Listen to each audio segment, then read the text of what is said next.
School board meeting for tonight. It's at 7:18. Mr. Bowman, could you lead us in the Pledge of Allegiance? Sure, if I can find a flag behind. Right behind you.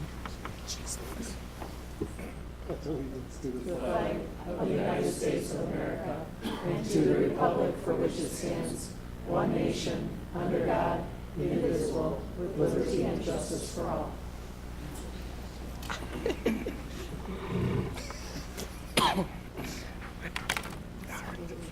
All right, we're at item 4 on the agenda, consent agenda. Could I have a motion for the consent agenda? So moved. Second. Is there anything in consent agenda as separate questions or needs separate consideration? Hearing none, all those in favor say aye. Aye. Opposed?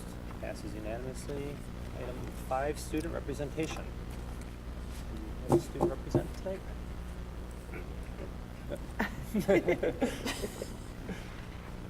All right. Moving on to item 7, superintendent's report. Dr. Thompson.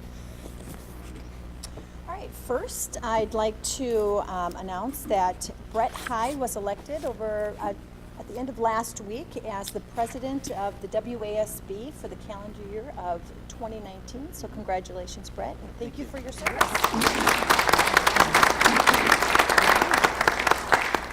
And then we would like to recognize our state champs cross country team. So girls, if you want to come on up here.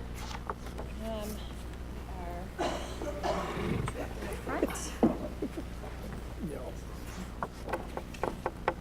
And coach. Any other coaches here? Nope, just me. Okay. Careful with the cord. Those who know me, I apologize in advance. So if you want to just give us a little background, Coach, about the journey to state and The journey was great. We took minivans. Had very few rest stops, which was always a plus. We had an unbelievable season. Last year, we were lucky enough to finish second, and we returned every member from our second place team this year. And it was really impressive to see just them not settling at all, not sort of resting on the fact that they had a great year before, and they did not assume that just because they did that they were going to have another great year. So we went out to the state meet, placed first with 48 points. The second place team had 106 points, I think. So we more than halved everybody else, which is only the third time in state history that the margin has been that large. We have I think the second fastest 5K average in state history at the state meet. And then later on, a few weeks later, we went to the Nike Cross regional meet, where we have the fastest 5K average in state history. Kate Jockums was first team all region. So the region consisted of Minnesota, Wisconsin, Iowa, Nebraska, North and South Dakota. No, Illinois was in the Midwest. Good try. Kate Spurka, where are you, Spurka? Kate Spurka was second team all region, and then we were fourth in the region by 1 point to the state champion from Minnesota. And then we are currently ranked 14th in the country. So we still have an outside chance to make it to the Nike Cross National Meet as well. We'll find out more next week, Monday. So we have an outside chance, but from what I've been able to gather, this is the highest ranked Wisconsin team nationally in state history. Just done an amazing job. So I also want to give a special thanks to Coach Beck, who's one of our middle school coaches. Thanks for coming out tonight. Totally why you're here. And I just want to thank everyone for all the support that we've had all year long. Just like with our football team doing so well and our baseball team back in the summer, I think it takes a community of people to help us all get to where we want to go. And I think the success that we've had over the last several months from Muskego, I think it speaks to the community and speaks to what we are able to do when we all work together. And also, May 4th is our Special Olympics meet, and we're always looking for volunteers. Just looking at everybody. So, all right, I'm done now.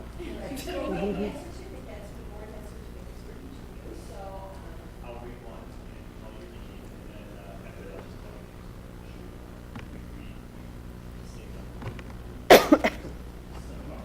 It's a certificate of appreciation received in Norway School Board presents a certificate of grateful recognition of thanks for their contribution to the Girls Cross Country team for a tremendous 2017-18 season.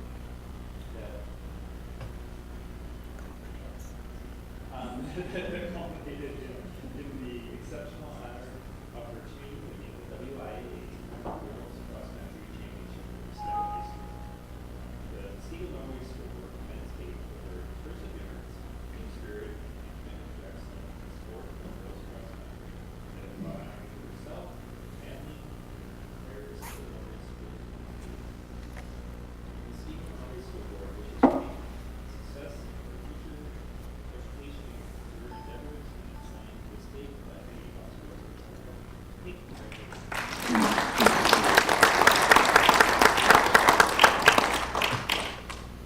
And I have one for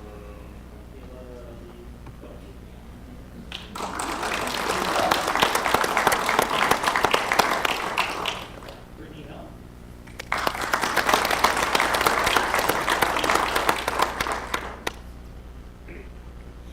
Rachel.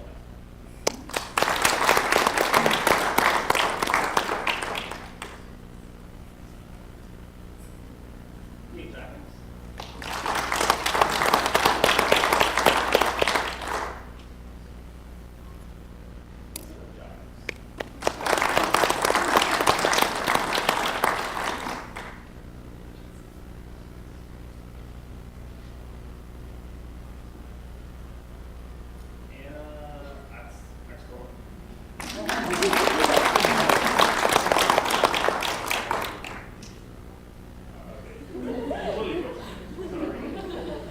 Okay, and these are for the alternates, slightly different, and I'll read this one.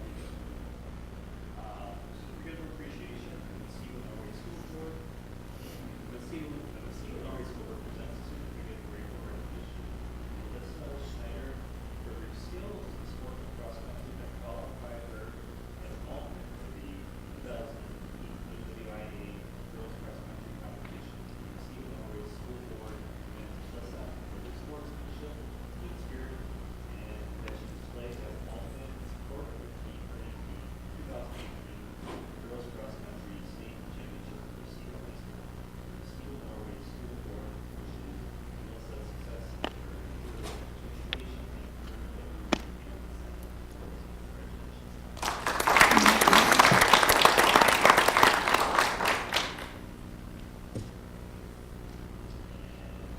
Sydney Burns. Sydney's actually on your own.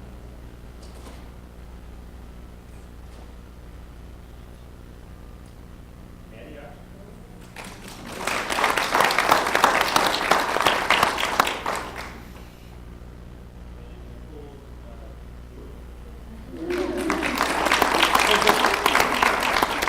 Just a few more bragging points.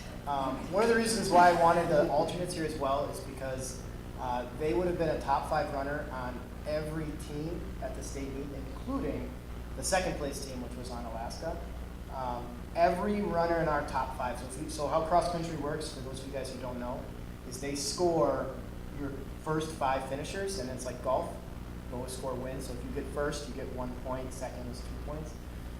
In order to be one of the top 5 finishers in Muskego, you had to be all-state. So every runner in our varsity scoring team was an all-state runner, which I don't believe has ever happened before in the state history.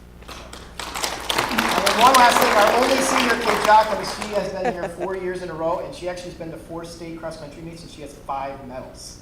So, so that's pretty good. So thank you guys. So we need a picture with you guys.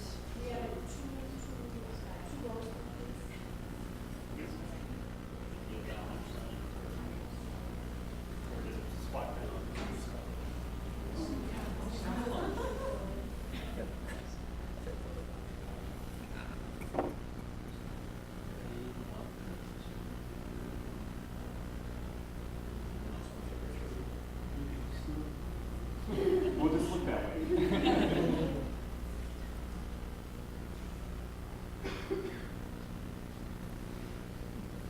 Congratulations, ladies.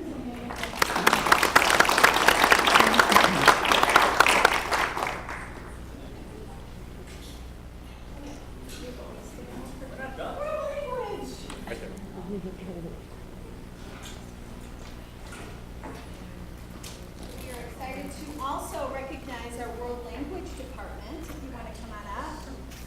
And would anyone like to share a little bit about this award so that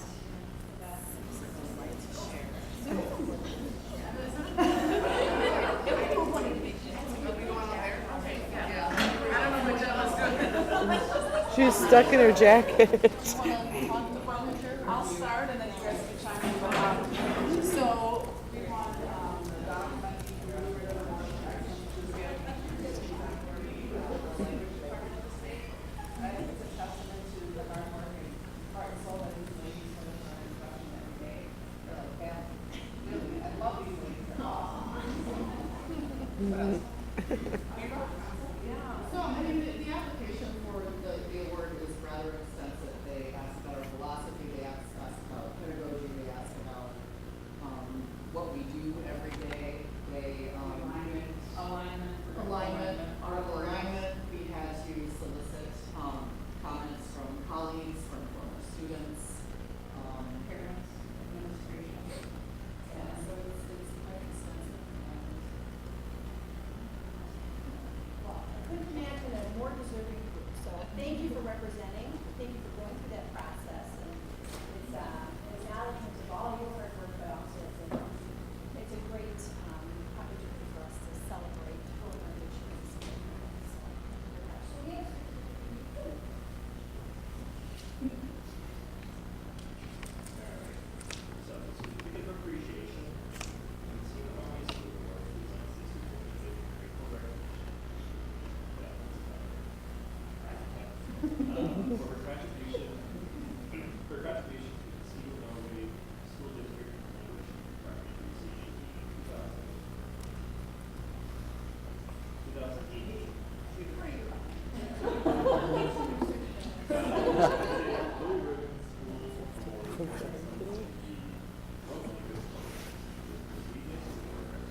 She said it's 2017. It is? Oh, it is 2000. Yeah.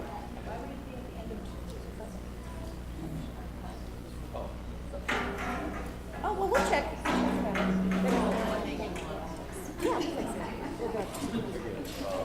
So they're in 2007. Like, not theirs, it's tracked.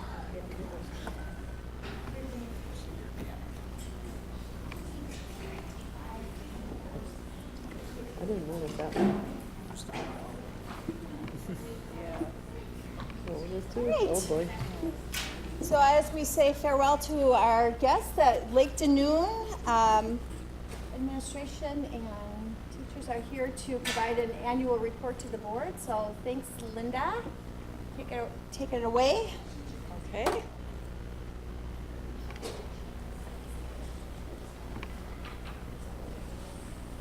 So we're starting with our opening slide. It says Lake Denoon, a magical place. I am not overstating this.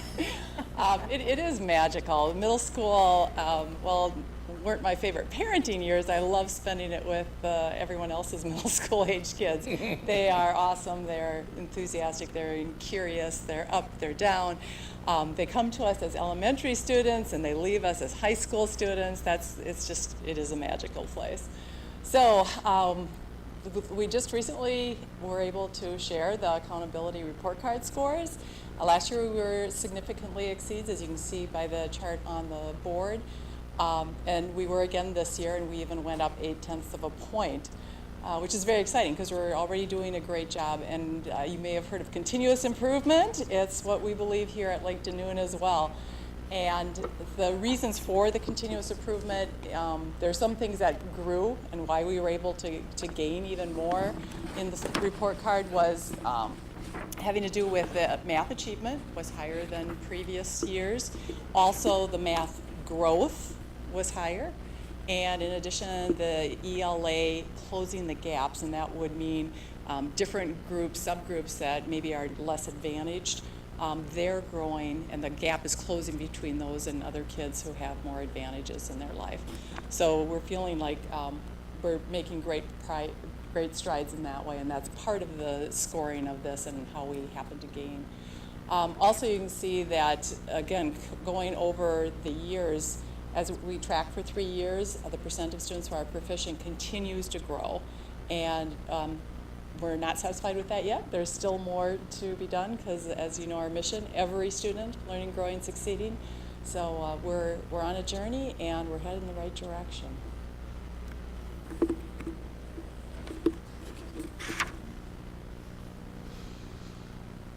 Okay, so one specific celebration we have is in the area of math.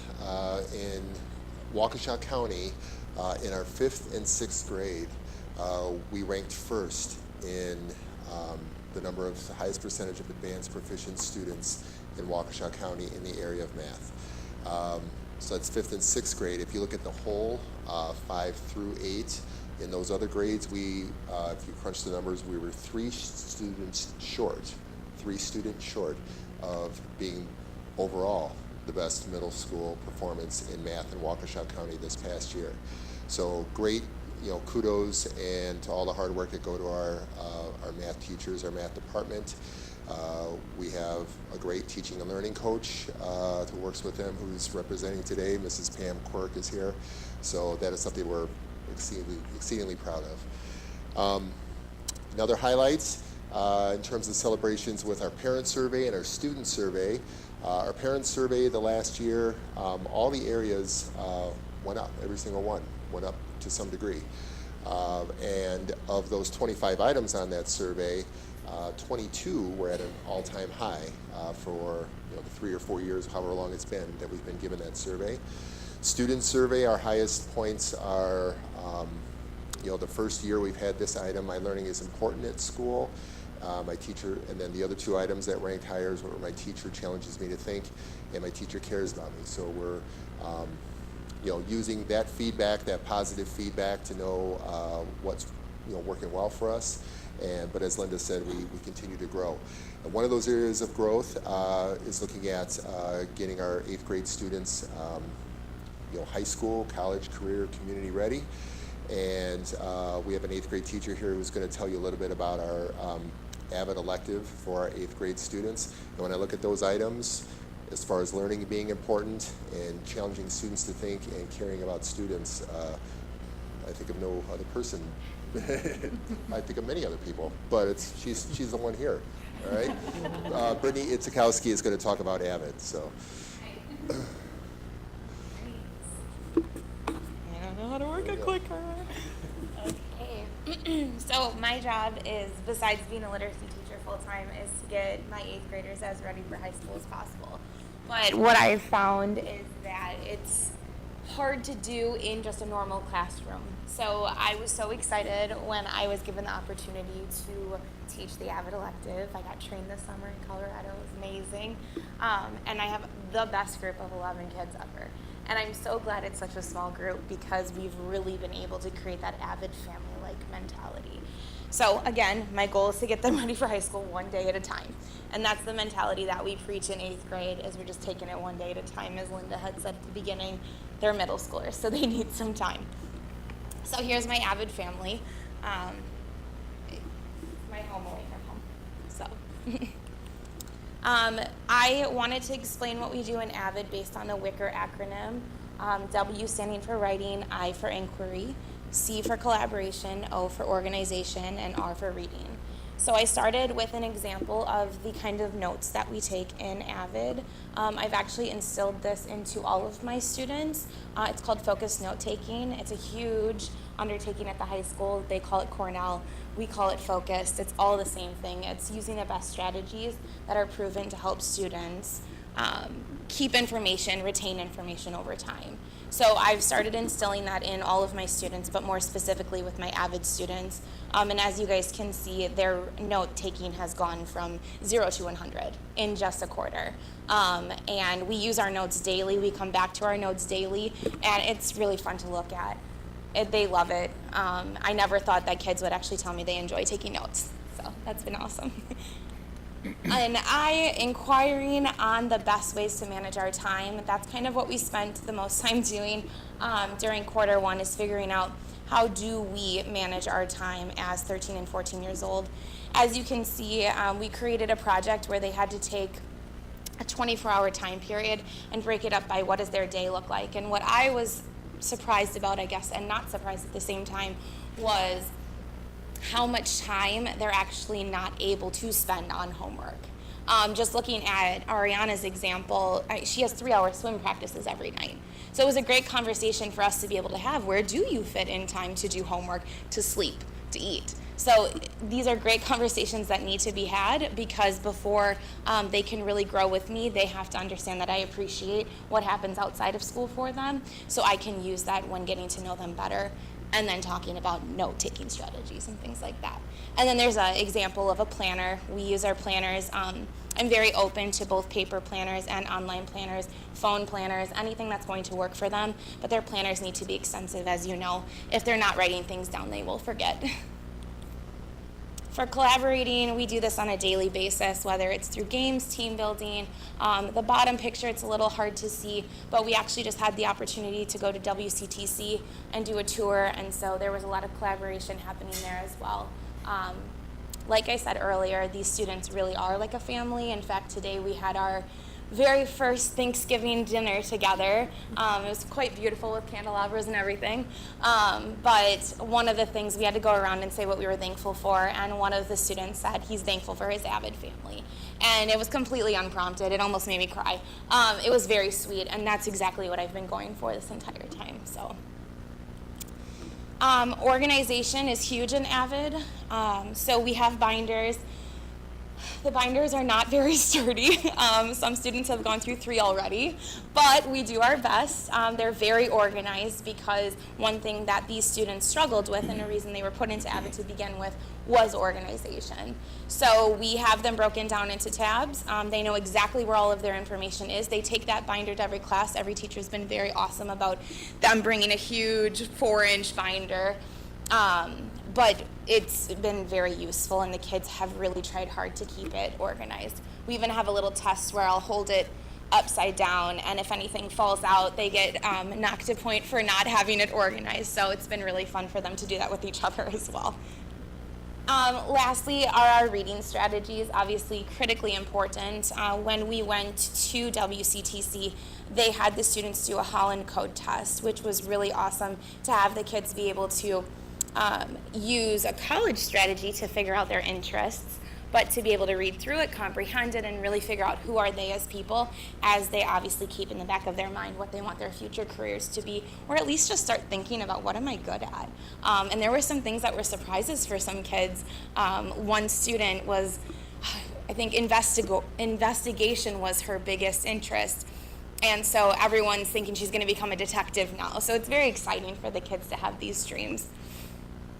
And lastly, just us keeping our eyes on the future. Obviously, having gone to WCTC to get out of school and go on a college tour, now they all want to go to WCTC. But I told them there's a lot more to come. I'm glad you guys are excited about it. So it's been, I guess the best word I can use is brilliant. It's really changed my life, and like I said, it's a family away from my own family. So I'm really, really happy that we have it at the middle school, and I hope that you will see benefits moving into the high school from this program. Any questions? I've got one. Yes. So, what was the perception, I guess, when the kids first saw that graphic on managing time? So I'm blown away looking at it. I should probably do mine. But, were they like, wow? Was there an aha moment that helped them do all these other things? I think it was funny to see the kids' reactions to each other's time management strategies. Some kids were like, oh yeah, I go home and I eat and then I play Fortnite and then, I go to bed, and other kids like, how do you have time for that? So I think it was kind of eye-opening in the sense that they got to see the different strategies that other kids have in managing their own time. When they looked at mine, they were blown away by all the things I'm able to manage in my own time. But I wouldn't necessarily say they felt overwhelmed. Some of them, when they actually saw it, they did realize there's such a little window of time. And then when we think about high school, the amount of time that the kids are spending on homework, it does have that sense of how am I going to do this? But that conversation needed to be had. So in that sense, I do think that maybe it was a little bit of a blow the mind, so to speak. But like I said, I think they kind of took what other people were doing and used that to figure out different ways to manage their own time, or maybe figure out some activities they can join after school if they're going home and just playing Fortnite. So. Very good. Thank you. Yeah, of course. Thank you. Do these kids also get to participate in Spanish and band and choir? Yep. So go ahead. Okay, sorry. Yeah. Not and, but Okay. or. So Okay. this is an every other day elective, so they are able to do that. They are able to take band and 2 other electives and AVID if they would like, or if they want a world language and band and AVID don't fit together. So they can take more than just a world language and, well, not more than world language and AVID, but they can take some other shorter electives, since world language is a everyday, all year commitment. Okay. Yeah. Thanks. Any other questions for us? No, I'll just make a comment. Congratulations, great score. Thank you. Well, we've got a great staff here and great kids and families that support us. So yeah, we feel very blessed. All right, thank you. Thank you very much. The next item on the superintendent's report is curriculum updates. Okay. So this year we have several departments who are participating in the Plan Do Study Act curriculum review. So this is just an update as to what those teams are working on. The FIA department is working on updating their scope and sequence K-12. They're examining the national SHAPE standards, which are what the Wisconsin FIA standards are based off of. And one of their big projects this year is to implement goal setting. And they are working with a tool that's called FitnessGram, where students can enter their data into a system and then it helps track it for them. So there's a lot of learning around that this year. At the high school, we're going to be looking at how the FIA department could possibly help students also become interested in health careers or health-based careers, as well as learning more about social-emotional learning, as there's such an integration of that within Phi Ed classroom to begin with. Music and art are reviewing their new national and Wisconsin standards and really focusing on disciplinary literacy. And what that means is that reading, writing, speaking, and listening strategies and skills are embedded into curriculum outside of an English classroom, as an example. The CTE, that encompasses our business face and tech ed teachers, are doing a lot related to employment trends and gaps as we learn more about employment from now until 2030 with projections provided by the Department of Workforce Development. They're also working with Pathways Wisconsin, WCTC, the Business Alliance, and others to help evaluate our programming and our curriculum. We're specifically diving into some of the high demand fields like healthcare, education, finance, IT, manufacturing, and construction, and considering how those departments can help fill gaps in those areas, as well as looking at dual enrollment opportunities for kids to earn college credit while earning high school credit. And of course, those come in the way of the Start College Now program, the ECCP program, as well as our internal CAP, AP, and now CLEP classes. As you heard many months ago, we're also looking at 6 levels of work-based learning experiences for students, and so those departments are analyzing ways for their students to partake in experiences in the building as well as out of the building. And then the big review this year is the K-12 math review. And right now we're researching best practices and national trends in the area of math. We're also working with UW-Madison, who's helping conduct a research study of our data and looking at specifically transition data from middle school to high school. We'll be doing environmental scans, including surveying focus groups, and then analyzing our achievement data for the past 5 years. Come spring, we'll be making recommendations based on what we learn from that data. Any So questions? as far as another update, we can look forward to that in winter sometime before the materials come back or come forward to the board in spring. Yeah, January or February. Any questions for Christy at this point? Thank you. Okay, the next item is just an update to the board. The Muskego Police Department informed us that the Common Council approved an increase from the current 42.3% to 65% reimbursement for the 3 school resource officers.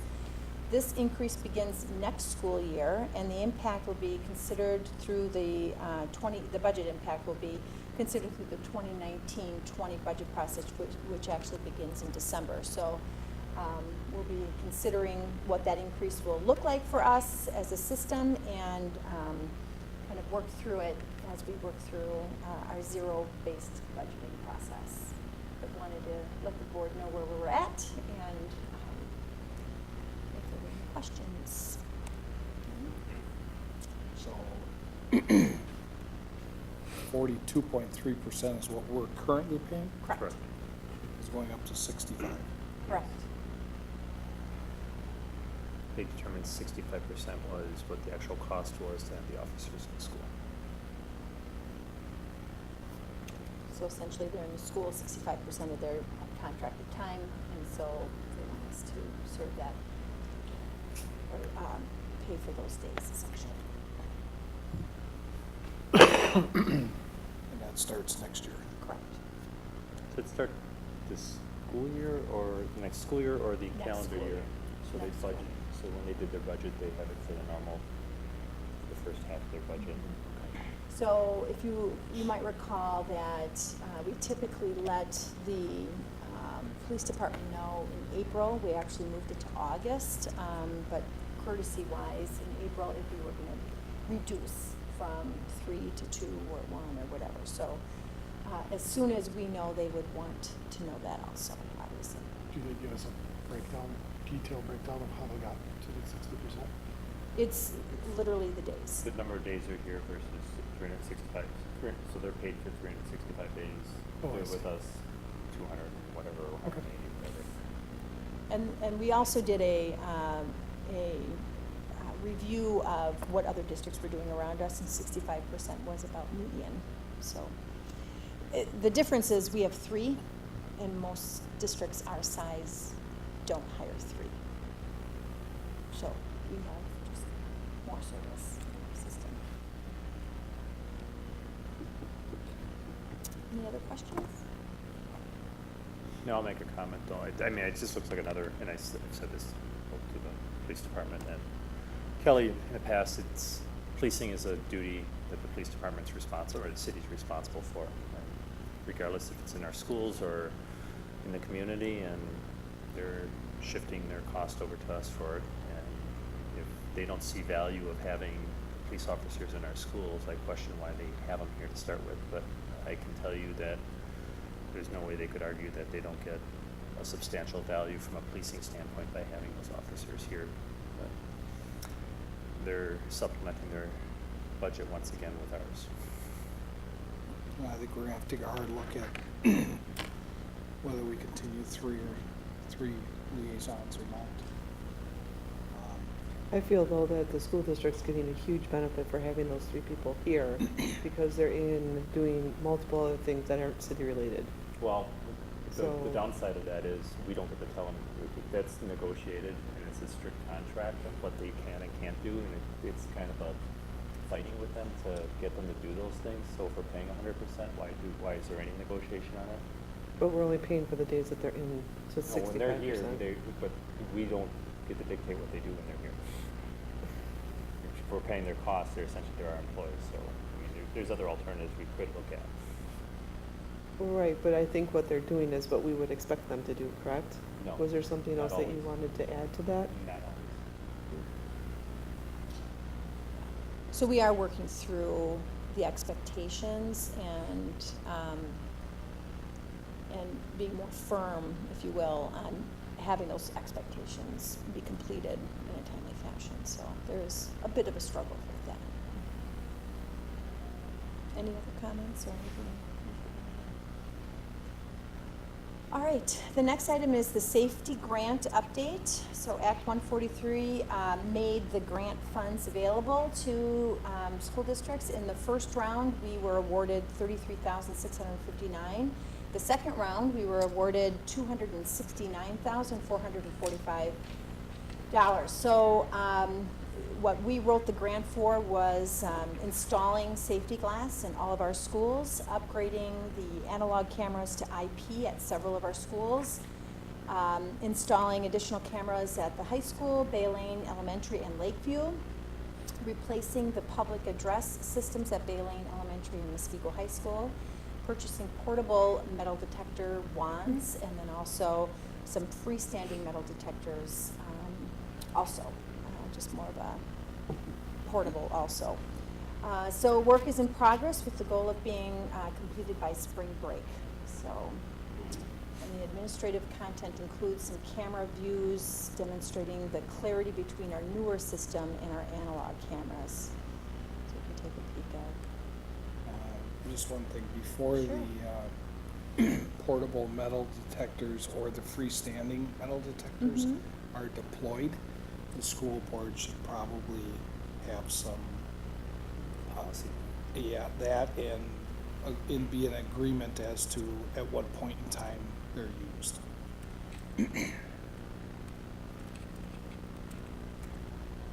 Was there any cost involved too for all of the in-services and stuff that you had to give individuals for the safety? Yeah, in order for us to be awarded, there were some requirements Right. that were Would required that be in place. have to be included in this then?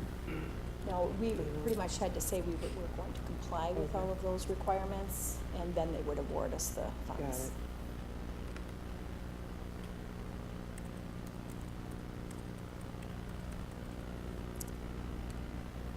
Okay. And the last two items are just for your information. If you're interested in attending the joint convention please let Dar know and she can sign you up. And then there is some contributions to the profession, some opportunities for our staff and leaders to go out and share the good works here in Muskego, Norway. That concludes the superintendent's report. Thank you. Moving on to item 8, other reports. President's report, just congratulations to our fall sports teams, girls cross country, boys football, soccer, girls swim got the Classic 8 Sportsmanship Award. There's a number of things to celebrate this past fall. It's neat to see that. The most impressive part is how the community outside of just parents are embracing not just the football team, but they sure did support the football team this past week without exception, but all the other sports as well. I posted on Facebook, and I've said it numerous times, that one of the things I love about Muskego is it's small enough that you can know everyone, but big enough you don't have to. But those small town things are really kind of neat that you can't replicate in other communities around us. So it's kind of a neat thing to see. Clerk's report. 2 school board positions are up for election in 2019 for 3-year terms, Rick Pitfalski and Brett Hyde. The notice of school board election will be published in the Wednesday, November 21st, 2018 edition of the Waukesha County Now. Interested district residents who are eligible may file a declaration of candidacy and a campaign registration statement at the Educational Services Center, South 87, West 18763, Woods Road, Muskego, between the hours of 8 a.m. and 4:30 p.m., Monday through Friday, beginning December 1st, 2018. The deadline for filing is 5 p.m. on Tuesday, January 2nd, 2019. The primary election, if necessary, will take place on Tuesday, February 19th, 2019.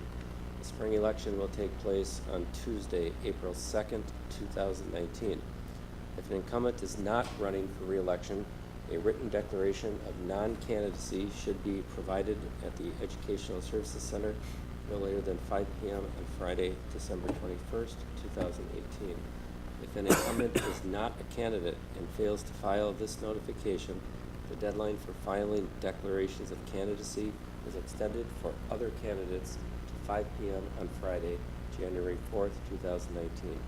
The term of office for candidates elected at the spring election begins on Monday, April 22nd, 2019. That's the end of the clerk's report. Thank you. Board member reports, anything? I'll just mention one thing. Kelly brought up the WASP, WASDA joint convention, and I believe Washington was in there too. There is, as every year for the past 4 years, there is an app, so that if you manage to get down there for a day or 2 or 3, you can organize your day, hit specific sessions that you feel you need a little more information on. So feel free to download it. Thank you. Any other board member reports? Moving on to item 9, resolution action items. 9A, gifts, grants, and bequests. Motion to accept with thanks gifts as indicated below. Lake Point Church, food gifts as listed on the attachment. I won't read the lengthy attachment, but it's for $1,273. Muskego Gridiron Club, Muskego High School Gridiron Club for Muskego High School, $14,080 for items as noted: helmets and shoulder pads, Under Armour, alternative jerseys, Fisher tackling wheels. Warrior Sports LLC, $300 for Muskego High School girls and boys tennis. Muskego Performing Arts Council, $1,500 for Muskego High School musical. Cognix Corporation, $2,500 for Muskego High School robotics. Katie Orvis, $100 for Muskego High School robotics. Badger Meter, $250 for Muskego High School robotics.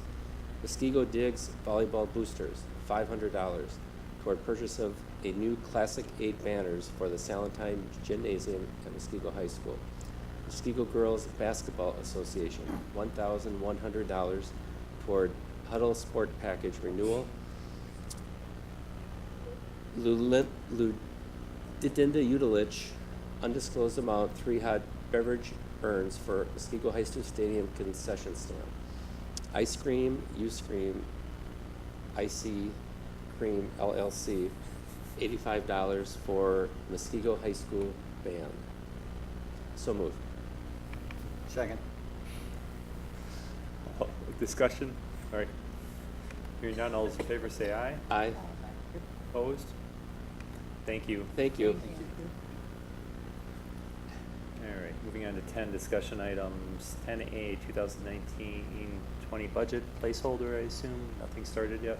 Any questions for the budget in the meantime? Hearing none, moving on to 10B, academic guidebooks. So the high school and middle school academic guidebooks are attached. Not much has changed, and yet so much has changed. We received some feedback that the 120-plus page high school academic guidebook just wasn't user-friendly, and people had a hard time finding items, and it was deterring from its purpose.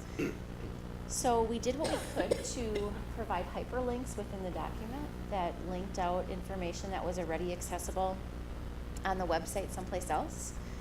We were able to get the guidebook down to 75 pages.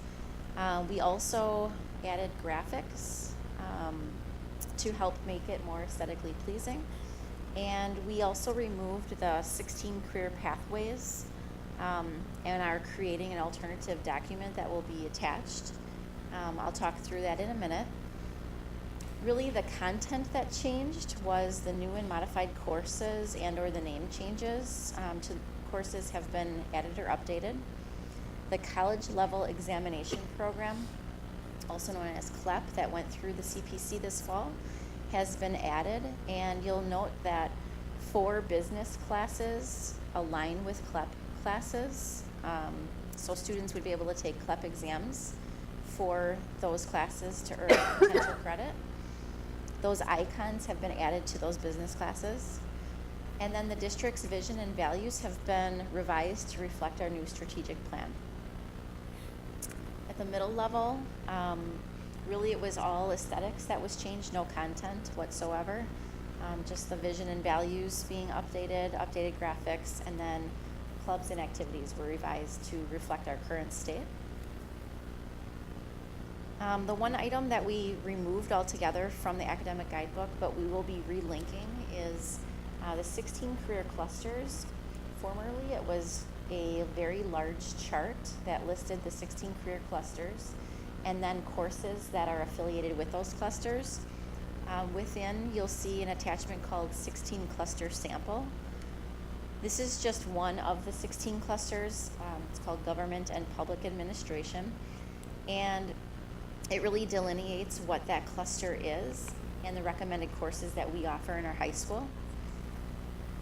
The second page talks about different career options for a high school diploma, certification or associate's degree, and a bachelor's degree or higher, so that one can see their entry point into that career cluster.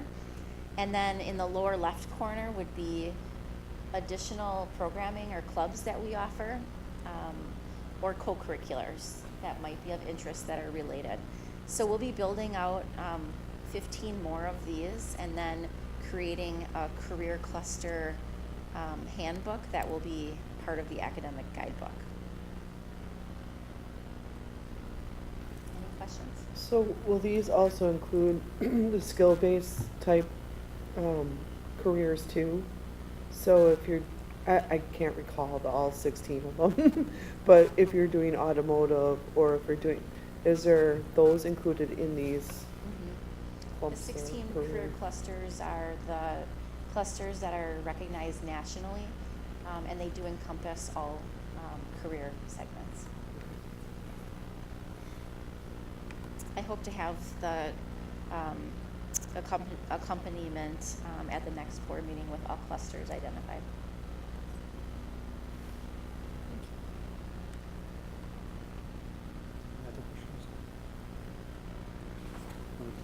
So it's going to come back for action in the next meeting.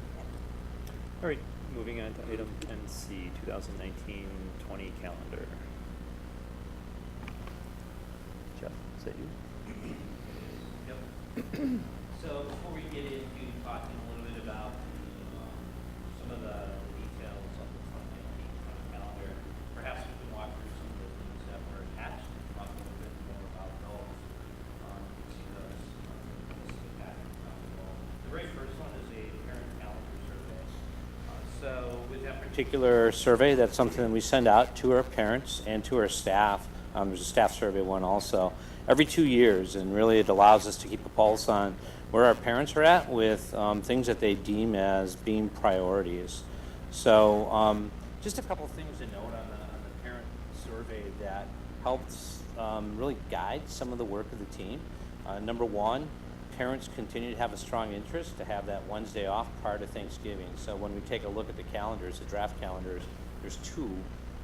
You'll be able to see that we were able to make that happen with both the calendars. And then there was another question that helped us with developing two draft calendars, and that was to have the Monday after Easter off. So there was a strong interest in those 2 days being off from parents. So that's of particular importance, especially noting whenever, whichever calendar we choose, there are two different options for spring breaks. If in fact the board gives direction to have a March spring break, that Monday after Easter would be a day off for students and staff. And we'll take a look at that in just a little bit. The second thing from the parent survey is the first choice preference for spring break, which is nearly the same percentage of interest for a March spring break versus a post-Easter spring break, which is a spring break that we've historically had here in Muskego. In previous parent surveys, there's been more interest in a post-Easter spring break. This survey indicated something different. I don't know the root cause and the reason for it. It's just that's what the results revealed. It's also important to note, you may ask, well, how many parents took the survey? It was just over 1,100 parents that took the survey this particular year. So the second item then is a staff calendar survey. If you want to take a quick look at that, we had about 249 responses from staff, which is roughly 44% of our entire staff who responded. A couple of things to note on this staff survey. The first choice for days off aligns with that of the parents. That would be the Wednesday before Thanksgiving. So grateful that they both seem to align as far as what their preference is for that day off. And then the first choice for spring break with staff was a spring break in March. So that's just feedback we've gotten from staff over the last year who live in a different district. And as the region is going more toward a March spring break, staff have demonstrated an interest in wanting to have that March spring break. So then there's a third item in there that we felt was relevant to share with the board, and that is a list of Waukesha County school districts and when they intend to have spring break for the 2019-20 school year. Those districts that you see in that particular document that have committed to a spring break in the week of March have also said that they have interest in maintaining a spring break in March for years to come. So felt like that was relevant to bring forward to the board, especially if the board directs us to move toward a March spring break and choose that particular calendar. So then the fourth item that is part of the attached documents would be information related to spring break from 2019 all the way through 2024. Felt like this was relevant for the board to see, again, if in fact we make a decision to move forward with the March spring break, it allows the board to be able to see when would spring break fall all the way through spring of 2024, and how does that really play itself out as far as a 4-day Easter weekend, and how does that really play into the so-called decision-making rules for the districts that have decided to have a spring break in March. So you kind of see there are two years, 2021 and 2024, where that 4-day Easter weekend is really wrapped into spring break because of when the spring break will fall. Let me see the last item then would be the 2 draft calendars. You might be saying, "Holy cow, they got a facelift." Since you saw the last one last year, or if you regularly look at that school calendar, it's got a new facelift to it. I'll talk about the why, and then we'll get into some of the details as to further reasons behind the decisions on the calendar. So this calendar is just easier to the eye. If you recall the old calendar, it had a whole bunch of different colors, and you had to try to decipher color and match things up, and it became somewhat confusing to people that first looked at it. So we made the decision to go with 2 different colors, a light red, which would be a no school for students, but a teacher professional development day, and then gray would be no school for students and staff, and really there's only 2 colors. And then below each month you can see the reasons for no school. We felt like that would be really easy for parents to be able to mark their calendars with days off and not have to decipher between all the different colors and try to navigate that. So hopefully, as we sought feedback from all kinds of staff, including some parents, they felt like this was a far easier calendar to read. So then, how do we come up with some of those other things relative to what you find on those 2 calendars? As we do every year, we try to review as much data and input opportunities. So you heard me mention the staff and parent survey, but also regionally we want to find out what's happening in the area. Take a look at and compare the number of professional development days, the number of professional days in the teacher contract, et cetera, et cetera. So there's 192 days in this calendar for teachers, similar to what we've had in years past. 179 student days, similar to years past.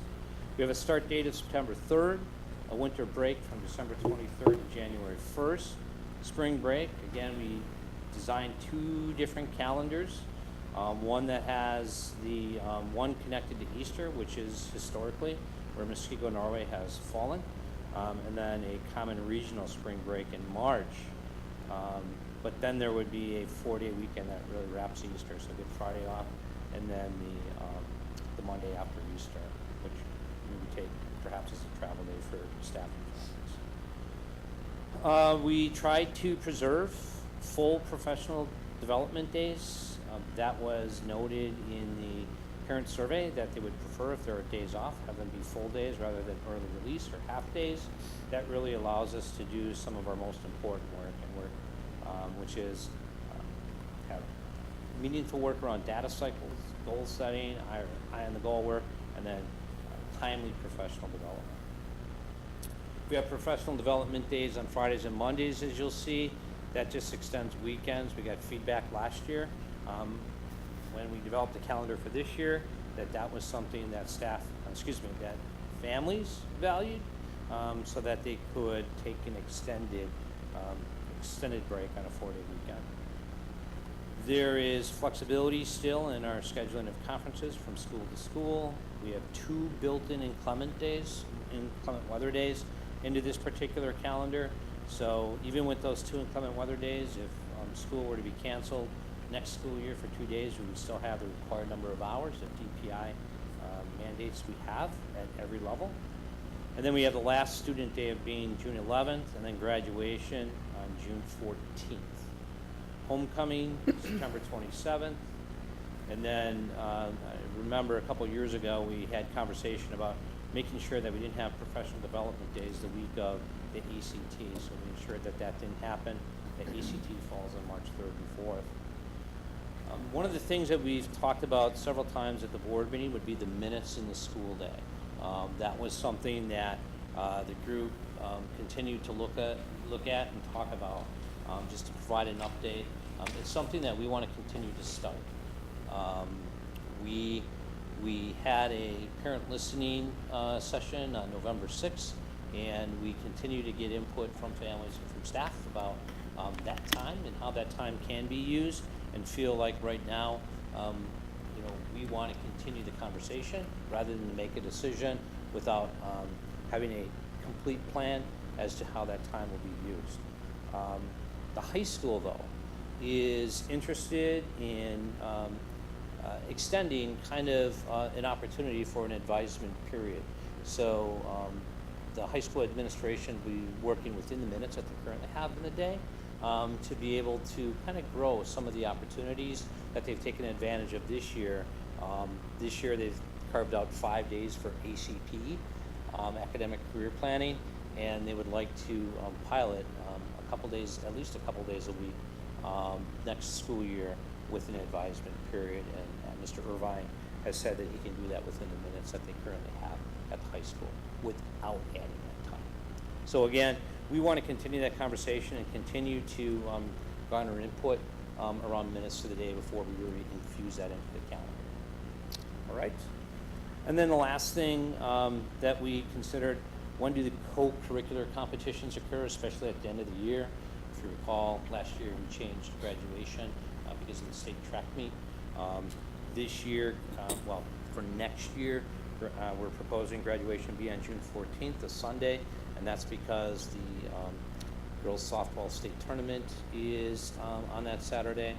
We have boys tennis, which is a state tournament on that Saturday, and then also regionals and sectional soccer also falls during that weekend. So it could be a very busy time for our student athletes, and we want to make sure that we provide a graduation opportunity, accessibility for really all students and families. So with that said, the calendar committee does not have a recommendation for the board. Instead, they said we could live with either of the calendars. But what if you're looking for some additional things that we talked about, one, we said that the March spring break seemed to be something that more staff were interested in. So maybe that might hedge interest in that direction. And then we teach charted out the pros and the cons of both of the calendars, at least from an educational perspective. And we decided that the March spring break calendar allowed a little bit difference as far as the layout of the professional development days, but the one in February being a really powerful opportunity to come around data for our staff. So it fits a little bit more better into our data cycle. It aligns more nicely with the Wisconsin Forward exam, having a March spring break, not having Wisconsin Forward having to be kind of split before spring break and then after spring break. So that March calendar may be better for that. And also, perhaps there's an opportunity for families to have 2 little type of spring breaks. If they don't go somewhere in March, maybe they'll take advantage of a 4-day weekend tied to Easter. But with that said, just looking for direction from the board as to our next steps. How does professional development change based on a March spring break versus a traditional? One's like in February, one's in March 13th. I get that. Yeah. A lot. It's like 3 weeks difference. Yeah. So, I guess that, like I said, the February day, it would be ideal to have a February day a couple weeks earlier as far as our data cycles, the ability to be able to come around. Some of our assessments sooner, 2 weeks sooner, does make a difference. So there's some action planning better that can happen 2 weeks sooner. Did you place it on the 13th just to make it so that it's the middle of the 24th to the 10th? Or why couldn't you just leave it on the 28th? We certainly could. I just can't tell if you just did it that way so it's in the middle or not. And then if you look at the off days between the 2 calendars, you're off by 1 day. Is that an issue or not? Like in the first calendar, you give them off an additional day off, whereas in the second one, There's one less. Are you talking gray or pink? The gray. Or light red? Is it? No, it's like gray. Yeah. Like the gray. So which So like particular if day you are look talking at, about? okay, so if you look at the top one, in March, they have the week, and then in April, they have 2 days. Then you look down at the lower one, and they have a week and 1 day. So you're like off by a day. Are you talking about spring break? Yeah, the days, yeah, Just total days, right? yeah. Is it total days throughout the calendar? Yes. I haven't counted them, but that's what she's talking about. Yeah. So the reason with the top calendar of the March spring break, the reason why you would see the 5 days in March is because that's the last full week. No, I get the days. It's just like when you count it, one calendar has like you're off 15 days, and the other one's got 16 days. So that's why I was trying to figure out why there's a difference in the number of days. When we did the math, and we can go back and look at it, we came up with Sure. Looks like there- the same number. There's one extra day. 20 and 20? Yeah, the date, the difference is, Just between these 2 months, you got 5 days and then 2 days. yeah, because you don't have, there's a different, yeah, the gray day is somewhere else in the calendar. I don't think I counted 20 as well. I count Yeah, she's just looking, I think, at the March and April days. Oh. And it's- No, the whole calendar. Because you have the second off on both. You have the 10th and the 18th. What month Sorry, are you the, looking at? But then you have the 13, oh, yeah. If you just count them up, so you gave them off on the 18th of October and not right, Yeah, there's For the 20 first and one. 20 in. yeah, Okay. it's just in a different spot. in a different month. Mm-hmm, yep. But that wouldn't be a personal, professional day then. The 18th 18th, of October? right. It would not. It would be a no student, no staff day. But they moved that to then to the 21st. Right. So that gives you a That's- 4-day weekend that's then. Correct. Yep. Got Which again was feedback that we received last year that families liked.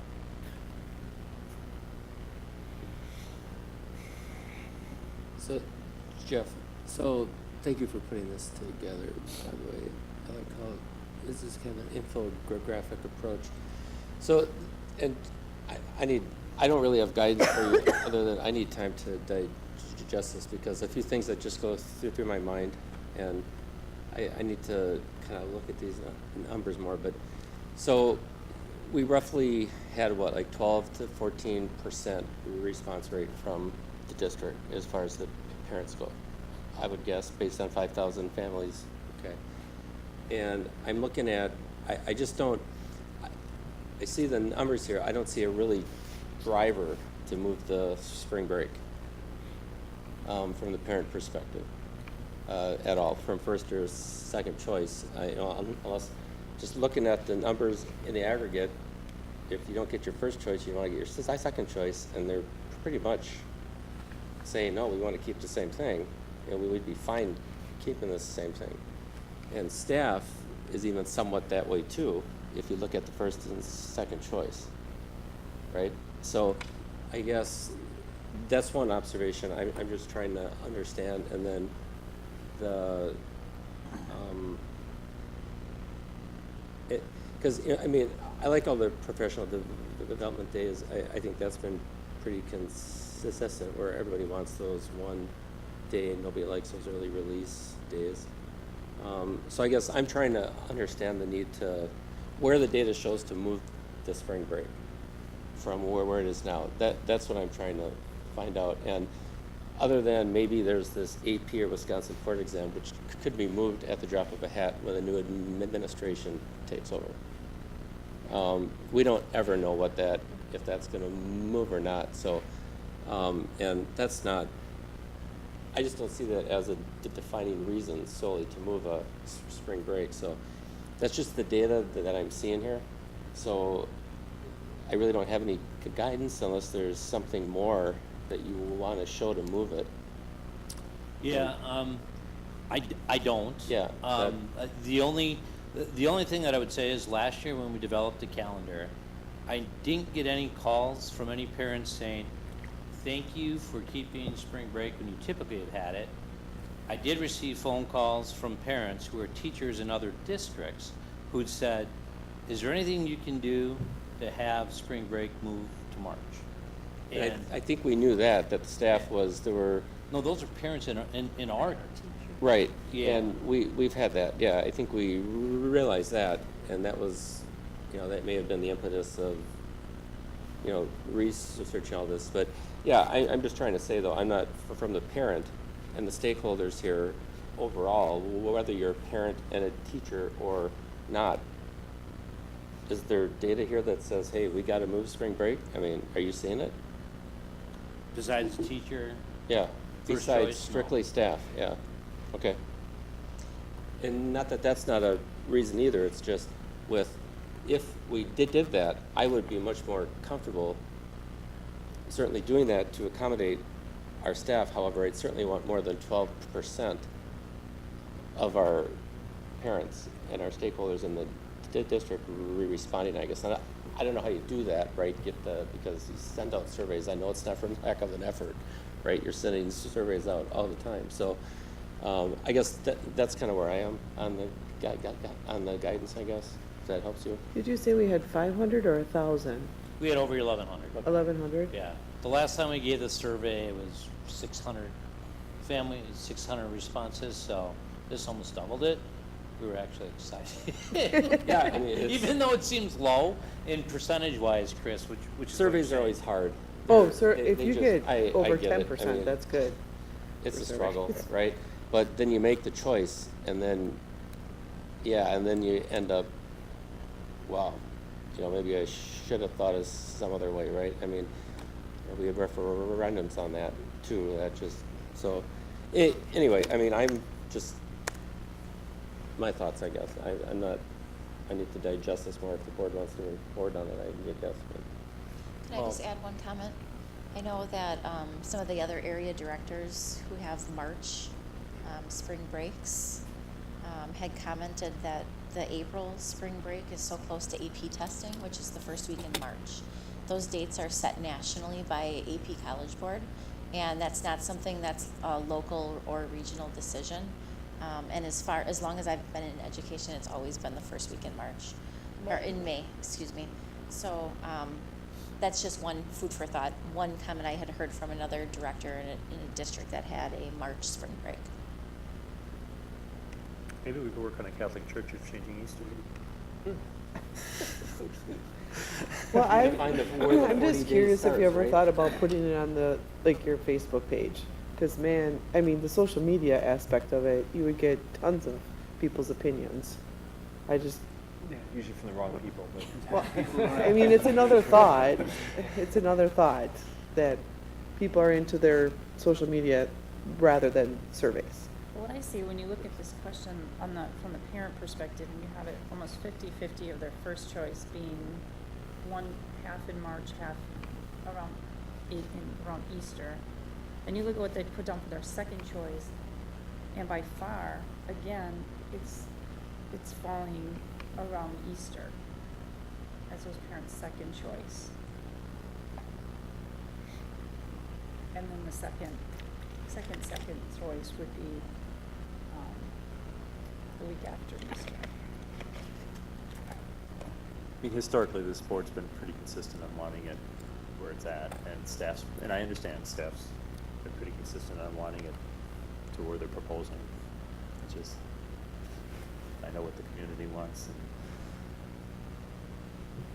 It is The only- interesting to see the other school districts that they're all picking the March one.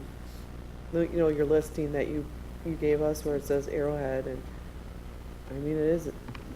I mean, one of the biggest things, and it's still a crapshoot, is if you have college-age students or children and high school-age students, there's a chance, at least with the March one, that they coincide. There's zero chance that they ever coincide where it's at right now. That's correct. I don't have a horse in this race, so. So, remind me again, what's the academic We advantage? went December. to moving it? So, Briefly. as Christy mentioned, the consistency of a March spring break and final preparations for the AP testing, which is always in the first week of May. So that couple extra weeks there. Correct. I mean, You're not do having they- off the week before. right, does that I mean, that's a justification of it. I don't mean to, I'm going to interrupt for a second. It's a justification for it. The realization is teachers want to have family time like we want to have family time, and it's difficult when you're a teacher in this district and you live in another community, or vice versa, to be able to use your time off with your children and have family time together. Yeah, I mean, and I understand their wants and needs on that. It's a matter of, does that line up with what our community wants? And I'm not saying one way or the other on it. I'm just trying to, we could skirt around and say there's for these other reasons, but by and large, that's what they want. They just want to spend time with their family, and you can't blame them for that. They just need to move to the Muskego district. What? They just need to move to the Muskego district. We could put a residency requirement in. Oh, wait, we can't. But is there a backward slide with that week? I mean, is there really, we're talking, I know there is during a summer, but if that spring break is a week. You mean for the AP class? For the AP classes, yeah. We haven't seen a major difference in scores when the Easter break is close to May or far away from May. Our biggest problem with the AP is we start school too late. Yes. Is there, Because they're testing on stuff they haven't covered. Is the elephant in the room here that do we just need to adjust policy to maybe talk about allowing staff that have children in other districts time off or something, or create some sort of or research that? Is there some way to, because if really that's or if that's really the interest here and staff is adamant on trying to give that, maybe changing the calendars, the nuclear approach, maybe we just look and codify some alternative approach that would allow staff to participate. I get it too, with their families. I just throw that out there instead of trying to. Just a response from a visceral standpoint, there would be, we already have difficulty with teachers on call to fill, and then if we have multiple teachers taking off during a particular week or during a particular time when, spring is difficult to fill absences, and how you do that in a standard approach. So, and not to mention the loss of learning when you have a guest teacher in. That's a bigger issue than to have They might as well have us sitting in the room. Okay. Yeah. Really? Okay. I'll be honest for the most part. Okay. Yeah. And we don't have to make this decision this year. We've been talking about this for years. Yeah. We know what the trend is, and if at this point the board feels like let's do another year, and maybe there'd be, and we're seeing a shift, but not, a small shift in parents, at least, potential okayness with changing it. It's different than surveys in the past. And maybe we commit to surveying next year again. We usually wait every 2 years, but we could survey again, and maybe we have a trend line that's more convincing to the board. That's fine too. Do you know, Jeff, are the ones that you listed here that are in March, have they always been in March? Or some of them just changing? Some of them changed for this year. And one of the districts there actually had a March spring break, has a March spring break this year, Pewaukee, and their staff said that they wanted to have it the week of April when they surveyed them. Really? Is that So they changed it. I don't know why. I called their HR individual, and that's what he stated. Well, I know that my brother teaches at Arrowhead, and his kids go to Oconomowoc because that's where they live, and it's always been the same for at least 5 years because they always take their vacation the same time. So I know they've had that way for quite some time. They were some early adopters. Yeah. A number of years ago, but some had it the last week of March, some had it the first week of April. That it was. I mean, I'll tell you, people that go to, it works, March works great if you like skiing, or if you're going to Mexico, or, out of the country. If you're looking for warm weather in March and you're trying to drive somewhere in the U.S., including Florida, that's a crapshoot. Panhandle where you go is not warm then, a lot of times. So I guess for me, I would continue to survey, I guess, over time. If we see that needle move to a point where, hey, it's pretty obvious that, the districts, they're changing their perspective on where they like to break and stuff, then, I do look at it then. I appreciate the work in doing this. I really like the infographic, the way it was laid out. That made it so easy, so much easier for me to see. However, I'm sorry, just not quite in the way you probably want me to. But the data, I prefer that. So. And quite honestly, the group, when asked, okay, I'm bringing this to the board, do we have consensus on what direction we should bring this forward to the board? And they said, we can live with either one of the two calendars. And there was representation from every level, administration, teachers. We have a support staff member on it too. Okay. So that's the way they work. But of course, everybody has their own thoughts and opinions about what they would like to see. And there are some differences. Some people want a day off in October. And if you do a March spring break, that wouldn't happen. So there are pros and cons of both. Right? Thank you, Jeff. So if I understand really direction that we're maybe leaning toward would be I think you heard from one person, Chris. Yep. Yeah, I don't really care either way. Obviously, I don't have children in the district anymore, and I won't be on the board relatively soon. I just was trying to point out what the real rationale of why you're bringing this forward. I think selling it to the community or talking to the community about having that, March where you could possibly line up with children that are outside of school that, having that week plus having that additional 4-day weekend around April is a selling point. I know just getting away from the Easter week was always concerning in the past, and it's always a big issue because so many people do travel over Easter. Having that day before and after, and if you want to pull your kid one day extra on both of them, well, now you have a 6-day weekend, so it's almost a full week. I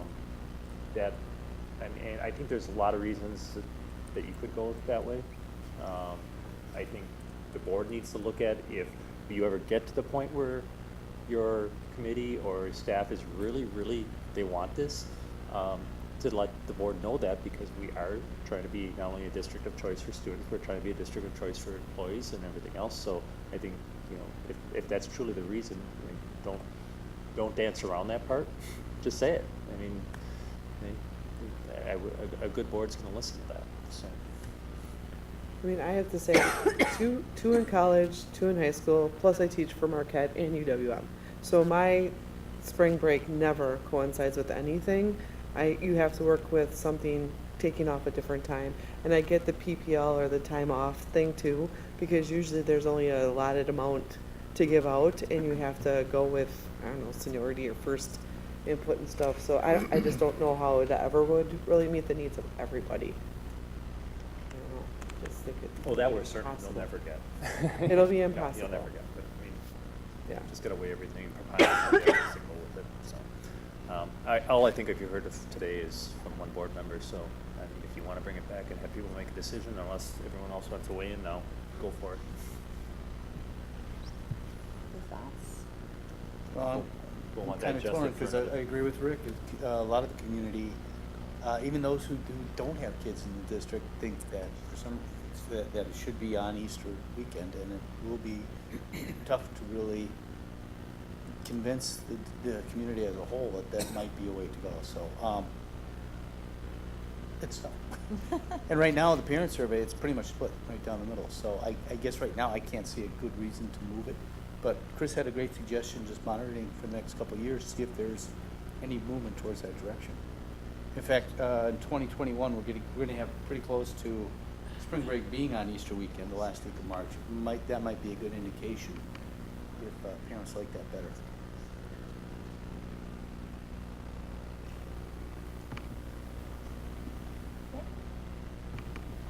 Clear as mud?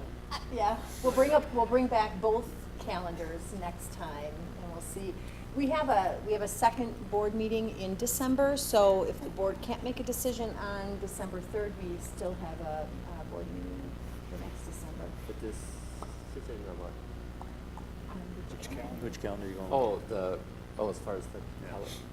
I do have a question Whether on. or not, when spring break Oh. will be. I'm past that, so I don't need it back. But, Others might want to see it. I have a question on the teacher development day. So both calendars you have it either, both calendars you have one on March 18th and one on, I'm sorry, October 18th and October 21st, so it's roughly. Is that tied to where they would be in the school year for coursework that they're doing it then? Or is it, what's the rationale for that date? Yeah, so September, that first day in September is when staff would have an opportunity as an entire school staff to take a look at the universal screening assessment. So like the STAR exam. Sure. They'll be able to begin to develop plans. The October date, they're going to be able to finalize really their school plans and their individual student learning outcome goals, and run that by administration so that all their goals are aligned.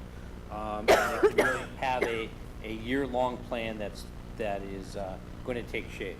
So that's what's going to happen in October. And whether or not it's on October 18th or October 21st doesn't matter because it's so close. So that doesn't correlate with that teacher conference that they always had in October? isn't one anymore.